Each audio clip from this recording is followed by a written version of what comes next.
சம்பிரதாய சடங்குகளின் அர்த்தங்களை புரிந்து கொள்ளாமல் அதற்குள் போய் சிக்கிக் கொள்வது அல்ல பிரார்த்தனை. இந்த இடத்தில் வருத்தமான ஒரு விஷயத்தை நான் சொல்ல வேண்டும். சமீபத்தில் நான் ஒரு வீட்டுக்கு சென்றபோது வித்தியாசமான ஒரு சுப்பிரபாதத்தை கேட்டேன். கௌசல்யா சுப்ரஜா, அலமேலோ பால் பொங்குது, கேஸ் நிறுத்துடி. ராமபூர்வா சந்தியா, கோபோ ஃபேன் ஏன் வீணா சுத்திட்டு இருக்குது, பிரவர்த்ததே உத்திஷ்ட. இதை நான் நகைச்சுவைக்காக சொல்லவில்லை. பிரார்த்தனை என்பது மட்டுமல்ல, காமாட்சி அம்மன் விளக்கேற்றுதல், மாவிலை கட்டுதல், ஆராதனை செய்தல் போன்ற ஆன்மீகமான விஷயங்களையும் இப்போது அர்த்தத்தை புரிந்து கொள்ளாமலே வெறும் சம்பிரதாயங்களாகவே பலர் செய்து வருகிறோம். நான் சொல்வது எல்லா சமுதாயத்தினருக்கும், இனத்தவருக்கும், மதத்தினருக்கும் பொருந்தும். வேதம், உபனிஷத்துக்கள் என்று எல்லாவற்றிலும் தேர்ந்த ஞானம் கொண்ட சாமியார் ஒருவர் இருந்தார். ஒருமுறை அவர் தனது சீடர்களுக்கு பாடம் எடுத்துக் கொண்டிருந்த போது பூனை ஒன்று சாமியாருக்கு எதிரே குறுக்கும் நெடுக்குமாக நடந்து கொண்டிருந்தது. இதனால் அந்த சாமியாரின் கவனம் சிதறவில்லை, ஆனால் சீடர்கள் சிலரின் கவனம் சிதறியது. ஆகவே பூனையை பிடித்து பக்கத்தில் இருந்த தூணில் கட்டும்படி சாமியார் சொல்ல பூனையும் தூணில் கட்டப்பட்டது. அடுத்த நாள், அதற்கு அடுத்த நாள் என்று அடுத்தடுத்து வந்த நாட்களிலும் பூனை தொந்தரவு கொடுத்ததால் சாமியார் பாடம் எடுக்கும் போதெல்லாம் தவறாமல் பூனை தூணிலே கட்டப்பட்டது. சில வருடங்களில் சாமியார் இறந்து விட்டார்.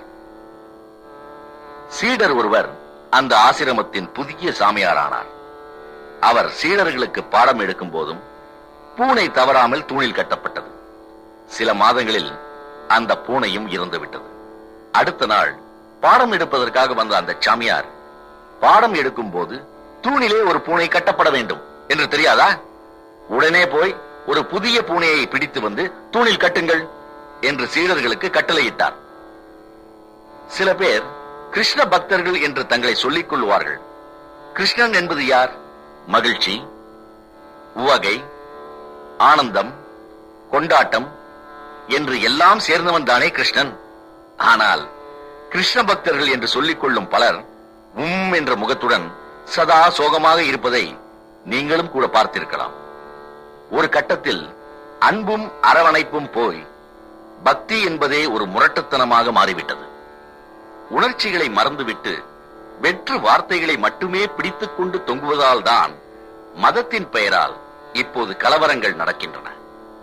இப்படி சொல்வதால் நமது முன்னோர்கள் ஏற்படுத்தி வைத்த சம்பிரதாயங்களை மதிக்காதீர்கள் என்று சொல்லவில்லை, அதற்கு எதிராக செயல்படுங்கள் என்று தூண்டவில்லை. செய்வது எதுவாக இருந்தாலும் அர்த்தத்தை உணர்ந்து உணர்ச்சிகளை அனுபவித்து முழு ஈடுபாட்டோடு செய்யுங்கள்.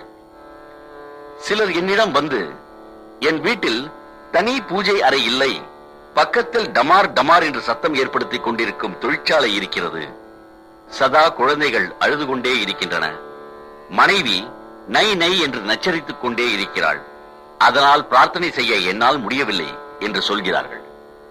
பிரார்த்தனை செய்யவோ தியானம் செய்யவோ அமைதி நமது உடம்புக்கு வெளியே இருக்க வேண்டிய அவசியம் இல்லை. அமைதி நமக்கு உள்ளே இருந்தால் மந்திரங்களையும் ஸ்லோகங்களையும் சொல்லாமல் கூட பிரார்த்தனை செய்ய முடியும். எப்படி? அது ஒரு பொட்டல்வெளி பிரதேசம். வெயில் மண்டையை பிளந்து கொண்டிருந்தது. அங்கே முருகப்பெருமானுக்கு கோவில் கட்டும் பணி நடந்து கொண்டிருந்தது. உச்சி வெயிலில் செங்கற்களை சுமந்து சென்று கொண்டிருந்தார்கள். அங்கே வந்த சாமியார் ஒருவர் வேலை செய்து கொண்டிருந்த ஒருவனை அழைத்து, நீ என்ன செய்து கொண்டிருக்கிறாய் என்று கேட்டான். அதற்கு அவன், பார்த்தால் தெரியவில்லையா, கல் சுமந்து கொண்டிருக்கிறேன் என்றான். இதே கேள்வியை பக்கத்தில் இருந்த இன்னொருவனிடம் கேட்டார் சாமியார்.